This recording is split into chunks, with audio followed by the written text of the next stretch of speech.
Hello students, आज हम आपको बताएंगे हिंदी की जो कॉपी होती है उसमें संदर्भ कैसे लिखना है। जब कॉपी चेकिंग के लिए आता है ना, तो बहुत सारे बच्चे, मैक्सिमम बच्चे ना संदर्भ ही गलत लिख देते हैं। गद्यांश का संदर्भ लिखना है तो उसमें पद्यांश लिख देते हैं, जो पद्यांश का संदर्भ लिखना है उसमें गद्यांश लिख देते हैं। ये बच्चों की बड़ी कॉमन प्रॉब्लम है। साथ ही साथ हम ये बताएंगे आपको सिंपल लैंग्वेज में, सिंपल भाषा में, सही तरीके से। कहने का मतलब ये है मेरे भाई, आपको क्या लिखना है, यानी कि एग्जामिनर क्या चाहता है। जैसे अगर हम कोई चीज आपसे कहते हैं, कोई काम करना है, तो उस काम का क्या उद्देश्य है, हम कैसे चाहते हैं कि आप उस चीज को कैसे करो, ये भी आज हम आपको यूट्यूब की दुनिया में सारी चीजें बताने वाले हैं। अगर ये वीडियो आप लास्ट तक देखते हो तो आपके अंदर एक कॉन्फिडेंस आएगा, और कॉन्फिडेंस के साथ साथ आपने जैसे सीखा है उसकी जो गलतियां हैं, जो कमियां हैं, वो भी आप सुधार पाओगे। अगर आप ऐसे ही लिखते हो ना, तो आपके अंदर एक फुल कॉन्फिडेंस आ जाएगा कि बस इससे ज्यादा तो कुछ लिखना ही नहीं है, क्योंकि एग्जामिनर क्या ही चाहता है वो आपको जब पता चल जाएगा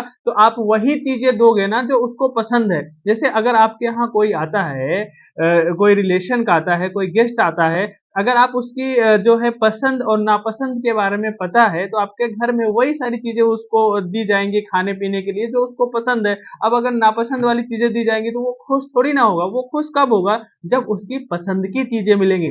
ऐसे टीचर को खुशी कब मिलेगी? खुश कब होगा? जब खुश होगा तो आपको नंबर देगा। खुश कब होगा? कि जो क्वेश्चन पूछा जा रहा है अगर आप उसी का आंसर लिखोगे। अब सीधा आप पूरा लंदन तक लिखते चले जा रहे हो, जोड़ते चले जा रहे हो, उस चीज का कोई मतलब नहीं है। हम आपको बताएंगे कि क्या क्या लिखोगे, किस सिंपल भाषा में लिखोगे, और एग्जामिनर क्या देखकर नंबर देता है। बस सिंपल सी बात है। ये चीज जिस दिन आप समझ जाओगे, हिंदी में 95, 96, 98 नंबर तक बच्चों को मिलता है, ये बात की गारंटी। आइए हम आपको दिखा रहे हैं संदर्भ लिखना कैसे। देखिए, ये बच्चे की कॉपी है, बिल्कुल बेस्ट कॉपी है। किस पैटर्न पे लिखना है, कैसे लिखना है, अब समझना आपको। पहले बच्चे ने डाला यहाँ पे वर्णनात्मक प्रश्न डाल दिया, फिर देखिए यहाँ पर संदर्भ डाला हुआ है। संदर्भ के बाद क्या लिखा हुआ? प्रस्तुत पद्यांश हमारी पाठ्य पुस्तक हिंदी। अब ये देखिए, जो इंपॉर्टेंट पॉइंट है, जो मेन पॉइंट है ना, उसको बच्चे ने क्या किया हुआ है?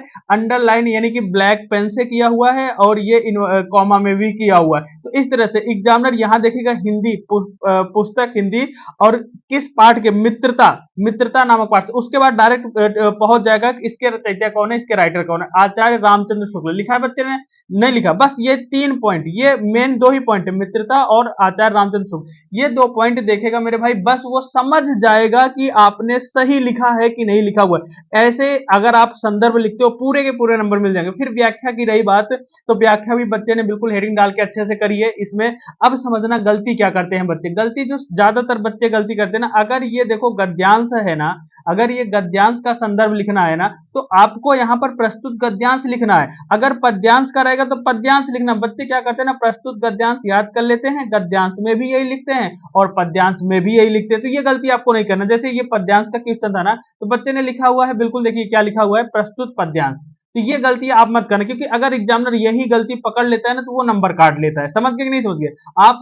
ज्यादातर बच्चे जो हाई स्कूल के हैं ना, वो दोनों में ही गद्यांश लिख देते हैं। जो गद्य का है उसमें गद्यांश लिखोगे, जो पद्य का है उसमें पद्यांश लिखो। ये सबसे बड़ी गलती होती है। और आपको क्या गलती नहीं करनी है? ये आपको पाठ का नाम, ये जो पाठ का नाम है ना, पाठ का नाम और उसके राइटर का नाम, ये दोनों अगर आपने सही लिखा है मेरे भाई, तो नंबर कहीं काट ही नहीं सकता एग्जामिनर। इस बात को ध्यान रखना। ये 2 चीजें मेन होती है ना। वीडियो अच्छा लगा है शेयर करो, सब्सक्राइब करो। ऐसे ही जबरदस्त तरीके से वीडियो हम आपके लिए लाते रहते हैं। Thank you.